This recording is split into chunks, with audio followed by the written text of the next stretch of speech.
بسم اللہ الرحمن الرحیم۔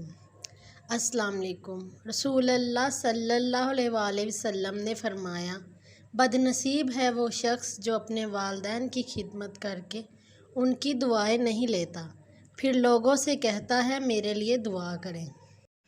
رسول اللہ صلی اللہ علیہ وآلہ وسلم نے فرمایا، بد نصیب ہے وہ شخص جو فجر کے وقت سویا رہتا ہے اور لوگوں سے تنگی رزق کا شکوہ کرتا ہے۔ رسول اللہ صلی اللہ علیہ وآلہ وسلم نے فرمایا، بد نصیب ہے وہ شخص جو نماز عشاء نہیں پڑھتا اور راتوں میں سکون تلاش کرتا ہے۔ رسول اللہ صلی اللہ علیہ وآلہ وسلم نے فرمایا، بد نصیب ہے وہ شخص جس نے زندگی میں ماہ رمضان پایا اور روزے نہ رکھے۔